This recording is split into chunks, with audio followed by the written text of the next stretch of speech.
शहरी ससुराल की देसी रसोई। पीयूष का परिवार रमा को देखने उसके घर आया हुआ था। रसोई में खड़ी रमा टेंशन में यहाँ से वहाँ चक्कर काट रही थी कि पता नहीं बाहर दोनों परिवारों में क्या बात हो रही होगी। तभी सुमित्रा अंदर आती है। अरे रुको रुको मम्मी, ये क्या तब से अंदर बाहर कर रही है तुम? कोई मुझे बताएगा क्या हो रहा है बाहर? वो नास पिटे सिर्फ खाएंगे ही या कुछ बोलेंगे भी? क्या बोल रहे हैं? ये कौन सा तरीका हुआ बात करने का बेटा? तुम बच्ची नहीं रही अब। तुम्हारा रिश्ता देखा जा रहा है, शादी होने वाली है तुम्हारी। लड़के वालों को तुम अच्छी लगी हो। मुझे तो लगता है वो आज सगाई करके ही लौटेंगे। कुछ देर में मैं तुम्हें आवाज़ लगाऊंगी, ये नाश्ते के प्लेट लेकर बाहर आ जाना। हाँ, ये कहकर सुमित्रा बाहर चली जाती है और बैंड रमा की बज जाती है। तेरे हाथ पैर कांप रहे बहन। उन्होंने हाँ नहीं बोल दिया। अभी वक्त है, बहुत कुछ किया जा सकता है। और फिर तू पीयूष से कर लेना शादी। क्या किया जा सकता है? अब कुछ भी नहीं किया जा सकता। मम्मी ने कहा है बात ऑलमोस्ट फाइनल हो चुकी है। और कैसे कर लूंगी शादी? लड़की की शक्ल देख रही है तू? शक्ल से ज्यादा बड़ा तो चश्मा है इसका। मुझे नहीं करनी इस भेंगे से शादी। इससे पहले कि रमा कुछ सोच पाती, बाहर से सुमित्रा उसे आवाज लगाती है और ना चाहते हुए भी नाश्ते की प्लेट लेकर रमा को हॉल में आना पड़ता है। हे भगवान, लड़की के साथ आई सारी औरतों ने तो घूंघट किया है। ऐसे कर में रिश्ता करा रहे हैं पापा मेरा। ये लीजिए भाई साहब, आ गई हमारी लाडू। हमें तो लड़की देखने की जरूरत ही नहीं थी भाभी जी, हमारी तरफ से तो पहले ही रिश्ता पक्का है। इससे पहले कि सुजीत पूरी बात कह पाता, रमा बेहोश होकर जमीन पर गिर जाती है और वहीं मच जाती है अफरा तफरी। सभी रमा को लेकर हॉस्पिटल जाते हैं। मेरी बेटी को बचा लीजिए डॉक्टर साहब। तब से 5वीं बार बोल चुकी हैं आप ये। मुझे पेशेंट को देखने तो दीजिए और पहले आप सब बाहर जाइए। एक पेशेंट के पीछे 15-20 लोग। ये क्लिनिक है मेरा, कोई सब्जी मंडी नहीं है। रमा तो एक्टिंग कर रही थी रिश्ते से बचने के लिए, पर प्रेम को ये नहीं पता था। वो जैसे ही रमा को एग्जामिन करने जाता है उसका फ़ोन बज जाता है। अरे यार मम्मी, क्लिनिक में हूँ मैं, पेशेंट देखूँ कि लड़की देखूँ? हद करती हो तुम भी। लड़की लड़की, अरे तुम प्रोफेसर हो, पढ़ी लिखी हो, उसके बाद भी ऐसी बातें करती हो। शादी सिर्फ एक फैंटेसी है, कोई नेक्सिटी नहीं। आपकी मम्मी प्रोफेसर है और आप डॉक्टर? Wow, so lucky. मेरे घर पर तो किसी ने ग्रेजुएशन के आगे पढ़ाई नहीं की। पापा तो सिर्फ 10वीं पास है, दुकान पर बैठते हैं। इसलिए ना मेरी शादी मोटे पेट वाले कपड़ा व्यापारी से करवा रहे थे और इससे पहले कि रिश्ता पक्का होता मैं बेहोश होकर गिर गई। आप प्लीज़ सबसे कह दीजिए ना मुझे कोई गंभीर बीमारी है ताकि लड़के वाले इस रिश्ते के लिए मना कर दे। इतनी मेहनत करने की मुझे ज़रूरत ही नहीं पड़ेगी, क्योंकि जैसे उन लोगों की सोच मालूम पड़ रही है, आपके बेहोश होते ही न जाने उन्होंने क्या क्या सोच लिया होगा। और प्रेम की बात 16 आने सच निकलती है। बाहर सुजीत मुरारी से कहता है, जवान लड़की का इस तरह बेहोश होना क्या दिखाता है? ये तो हम भी समझ रहे हैं मुरारी भाई साहब। इतनी दुनियादारी तो हमने भी देखी है। ये क्या बोल रहे भाई साहब आप? मेरी बेटी गंगा की तरह पवित्र है, घबरा गई होगी। ऐसे में ना लड़कियां घबरा जाती हैं। ऐसे ही घबरा रही वो अंकल जी, तो फिर मेरा घर क्या संभालेगी? मुझे ऐसी कमज़ोर लड़की से शादी नहीं करनी। ये कहकर प्रेम के क्लिनिक से ही सुजीत अपने परिवार के साथ वापस लौट जाता है। बीपी लो के सिम्टम्स लिख देता हूँ मैं, इससे ज़्यादा झूठ नहीं बोल सकता। वैसे ये झूठ बोलने के लिए मुझे क्या मिलेगा? मेरा मोबाइल नंबर। और यहीं से रमा और प्रेम की बात करने का सिलसिला शुरू हो जाता है। अब दोनों एक दूसरे को पूरा वक्त देते। जैसे ही रमा का कॉलेज ओवर होता, प्रेम उसे पिक करने कॉलेज के गेट पहुंच जाता। कार में बैठ जाओ, ऑटो से घर जाने की ज़रूरत नहीं है। ये प्राइवेट व्हीकल ज़्यादा सेफ नहीं लगते मुझे। मैं तुम्हें घर ड्रॉप कर देता हूँ, आ जाओ। अब क्या सोच रही है बहन? डॉक्टर साहब को ही दिल का मरीज बना दिया तूने। रात के 10 बजे प्रेम अपने घर लौटता है। डॉक्टर साहब, भूखा सोना पेट के लिए अच्छा नहीं होता, ये तो आपको भी पता होगा। सामने टेबल पर खाना रखा हुआ है, फिर भी आप कमरे में जा रहे हैं। मुझे भूख नहीं है मम्मी। वही तो देख रही हूँ, ठीक 8 बजे घर लौटने वाला मेरा लड़का आजकल 10-10 बजे घर आता है, फिर भी उसे भूख नहीं लगती। क्लिनिक तो सुबह 11 बजे खुलती है, पर तू 8 बजे ही निकल जाता है। जिस लड़के ने कभी जिम का मुंह नहीं देखा था, आजकल जिम भी कर रहा है। आप बिना सुमन जी, यही तो उम्र है, जीने दीजिए बेचारे को। अरे तो मैंने कब रोका है? बिल्कुल जिए, पर जिसके लिए ये सब कर रहा है उससे मुझे भी तो मिलवा दे।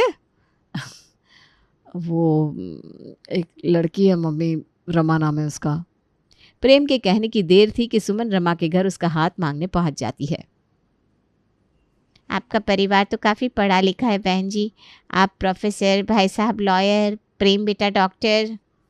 मेरी बेटी भी पढ़ी लिखी है बहन जी, फिर भी उसकी शादी यूएस से हो गई, फिर वहीं सेटल हो गई वो। हमारे घर में किसी चीज़ के लिए रोक टोक नहीं है। मेरी बड़ी बहू को भी जो भी पहनना होता है, जैसे रहना होता है, वो वैसे ही रहती है। इससे अच्छा परिवार कहाँ मिलेगा। हमें ये रिश्ता मंजूर है। कौन सा बाप अपनी बेटी को इतने अच्छे घर में भेजना नहीं चाहेगा। मुरारी जैसे ही रिश्ते के लिए हाँ करता है, प्रिया पंडित जी को बुला लेती है और शादी की तारीख निकलवा लेती है। पर इससे पहले कि लड़की वाले कोई तैयारी कर पाते, प्रिया का कॉल मुरारी को आता है। मुझे उस दिन आपको बता देना चाहिए था अंकल जी, पर वो क्या है ना, मेरे दिमाग से ही निकल गई बात। शादी में हम देसी रसोई का अरेंजमेंट करना चाहते हैं, इसलिए प्लीज़ आप किसी कैटरिंग वालों से बात मत कीजिएगा। कैटरिंग ना हम ही करवाएंगे। सब कुछ आप लोग ही कर लेंगे तो हमें आपकी खातिर करने का मौका कैसे मिलेगा बेटा जी? आप हमें अपनी बेटी दे रहे हैं अंकल जी, इससे अच्छी खातिर क्या करेंगे आप हमारी। ये कहकर प्रिया फ़ोन रख देती है। दिया लेकर भी ढूंढते ना, तब भी ऐसा परिवार नहीं मिलता। कहीं कोई पैसे ही नहीं लग रहे। हमारे खाने तक का अरेंजमेंट लड़के वाले कर रहे हैं। रीति रिवाजों के साथ अच्छी तरह विवाह संपन्न हो जाता है और रमा अपने ससुराल आ जाती है।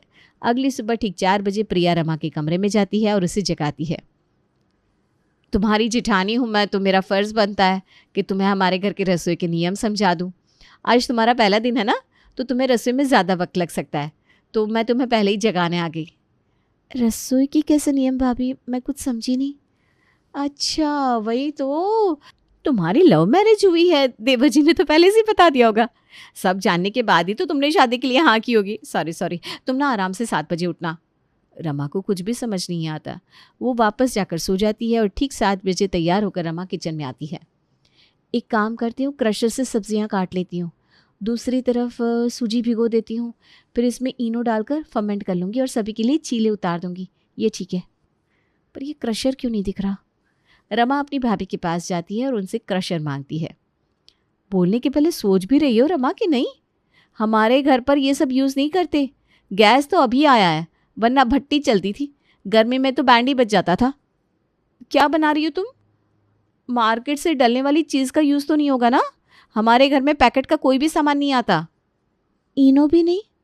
अरे बिल्कुल भी नहीं। धीरे बोलो, धीरे। मम्मी जी के कानों में ये बात पड़ गई तो बेकार में बवाल हो जाएगा। अच्छा तो चटनी बनाने के लिए बता दीजिए मिक्सर ग्राइंडर कहाँ है, बाकी इनो की जगह दही डाल दूंगी मैं। सिलबट्टा पड़ा है, उस पर चटनी बना लो, मिक्सर नहीं है हमारे घर। मम्मी जी का मानना है कि मिक्सर ग्राइंडर में क्रश होने के बाद खाने के न्यूट्रिएंट खत्म हो जाते हैं। मैं अपने 7 साल के बेटे के लिए भी सिलबट्टे पर पीस कर सॉस बनाती हूँ।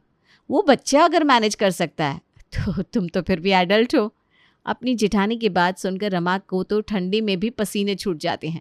वो किचन में फ्रिज का ठंडा पानी पीने जाती है और यहाँ वहाँ फ्रिज ढूंढने लगती है। मतलब ना फ्रिज ना मिक्सर, इस घर में कुछ भी नहीं है। ये किस गांव की रसोई में आ गई मैं? इतने पढ़े लिखे लोग और ऐसा किचन। क्या बनाऊँ मैं यहाँ? कम से कम 4 घंटे का वक्त चाहिए खाना बनाने के लिए। अच्छा अब समझ में आया भाभी क्यों मुझे सुबह 4 बजे उठाने आई थी। प्रेम ने तो ज़रा भी हिंट नहीं दिया मुझे कि अंदर इतना बड़ा झोल है। फिर रमा बनाती है रोटी और सब्जी और सभी को परोसती है। मैंने सोचा था आप सबके लिए चिल्ला और नारियल की चटनी बनाऊंगी मम्मी जी, पर किचन में हमारी कोई भी इलेक्ट्रॉनिक मशीन ही नहीं है, इसलिए सब्जी और रोटी बनाकर ले आई। हाँ तो अच्छी बात है ना बहू, सब्जी रोटी तो सेहत के लिए अच्छी होती है। मुझे तो बहुत पसंद आया खाना। बिल्कुल मम्मी जी, और मेरे दिव्यांश को तो रोटी सब्जी बड़ी ही पसंद है। क्यों बेटा? हाँ चाची, आपने अच्छा किया रोटी और सब्जी बना ली, सेहत के लिए बहुत अच्छी होती है। कैसा अजीब बच्चा है, इसे भी रोटी सब्जी पसंद है। मुझे तो लगा था दिव्यांश का नाम लेकर बाहर से कुछ मंगवा लूँगी, पर ये तो अपनी दादी पर ही गया है। रमा बेचारी टेंशन में आ जाती है। उसे मॉडर्न ससुराल तो मिल चुका था, पर इस मॉडर्न ससुराल की रसोई बिल्कुल देसी थी। दोपहर में रमा जब रसोई में खाना बनाने जाती है तो आटा ही खत्म हो जाता है, पर रमा के ससुराल में तो पैकेट का आटा आता ही नहीं था। इसलिए बेचारी रमा को चक्की पर गेहूं पिसवाने जाना पड़ता है, जहाँ उसे मिल जाती है ज्योति। अरे ज्योति, अच्छा हुआ तू मिल गई यार। आज ना मैं तुझे ही कॉल करने वाली थी। पता है यार, मैं बुरी फंसी हूँ। चक्की का पिसा हुआ आटा खाते हैं ये लोग, तेल भी पैकेट वाला नहीं खाते, वो भी पिसवाते हैं। ना मिक्सचर है, ना ओवन, ना एयर फ्रायर, केक तक नहीं बना सकती। मुझे बाहर का खाना खाना है यार, क्रेविंग हो रही है। तू ना सच में पागल है। दिन में जैसा तुम्हारे ससुराल वाले कहते हैं वैसा कर ले। और रात को अपनी मर्जी चला। जब सब सो जाए तब उठकर मैगी बनाकर खा लिया करना। बाकी मैं तो हूँ ही, संडे को कहीं चलने का प्लान कर लेते। अरे हाँ, ये आइडिया मेरे दिमाग में क्यों नहीं आया। रमा स्नैक्स खरीदकर अपने पर्स में छुपाकर अपने घर लौट आती है और रात के 12 बजे चुपके से किचन में जाकर बनाती है मैगी। और जैसे ही वो मैगी कमरे में लेकर आती है, ये क्या मजाक है रमा, तुम्हें पता है ना हमारे घर में ये सब नहीं चलता। तुमसे नहीं डरने वाली मैं प्रेम। मम्मी जी की सुन ले, भाभी जी की सुन ली, तुम मेरे पति हो, मेरे जेठ नहीं हो। और ये बात तुमने मुझे पहले क्यों नहीं बताई थी कि तुम्हारे घर में रसोई के पीछे इतनी तिगड़म है। मुझे पता होता तो मैं कभी यहाँ आती नहीं। अब मैं मैनेज कर रही हूँ ना, तुम भी करो। प्रेम रमा से कुछ नहीं कहता, पर चुपके से अपनी माँ के नंबर पर मैसेज कर देता है। और सुमन पूरी पलटन लिए प्रिया के कमरे के बाहर पहुंच जाती है और दरवाज़ा खटखटाती है। मेरी रसोई में मैगी बनी कैसे बहू, दरवाज़ा खोलो। मम्मी जी। सो बैड चाची, दादी अंदर से चिप्स के रैपर की भी आवाज़ आ रही है। पूरा घर एक के बाद एक रमा को इतना सुनाता है जितना अपने 26 साल के जीवन में रमा ने नहीं सुना था। हो क्या ना मम्मी जी, सुबह के 4:30 बज गए। समझ गई मैं, अब नहीं करूंगी दोबारा गलती। गलती की बात ही नहीं है रमा। अब पूरी किचन को धोकर साफ करना होगा मुझे। काम बढ़ा दिया ना तुमने मेरा। मैगी सामने होने के बावजूद रमा को खाने नहीं मिलती और देसी रसोई खाकर ही वो अपना काम चलाती है। 2 दिन बाद रमा अपनी सास के पास जाकर मायके जाने की परमिशन मांगती है। अरे बहू, पर अपने मायके जाने के लिए तुम्हें मुझसे पूछने की क्या जरूरत है, आराम से जाओ। अब मैं खाऊंगी बर्गर, पिज्ज़ा, चाउमीन। रमा अपने मायके आती है जहाँ उसकी माँ ने पहले ही अपनी बेटी के लिए चाउमीन, मंचूरियन, पास्ता और पता नहीं क्या क्या बनाकर रख दिया था। सारे खाने को रमा टेबल पर लगाकर पहले तो 10 मिनट उन्हें निहारती रहती है। अमृत है अमृत ये मम्मी। चाउमीन खाने के लिए रमा उठाती है कि दरवाजे से उसकी जिठानी अंदर आती है। ये करने आई थी तुम यहाँ? मुझे पता था कुछ ऐसा ही देखने मिलेगा। फोटो ले लिए मैंने। अब मम्मी जी से तुम समझना, मैं बाहर खड़ी हूँ, चलो मेरे साथ। अब मैं तुम्हें यहाँ छोड़ने वाली नहीं हूँ। अरे कैसे लोग हैं ये? रेस्टोरेंट में खाने जाओ तो मम्मी जी पीछे से अपने स्टाफ भेज देती है, मायके में खाओ तो भाभी पीछे पीछे आ जाती है। जीना हराम कर दिया है मम्मी इन लोगों ने। रमा अपनी भाभी के पीछे पीछे अपने ससुराल पहुंचती है जहां उसकी क्लास लगाने उसकी ननद यूएसए से आ धमकी थी। मुझे पता था ये तो होना ही है भाभी। ये देखिए मम्मी, भाभी की इंस्टाग्राम की पोस्ट। भाभी बर्गर खा रही थी पिछले थर्सडे।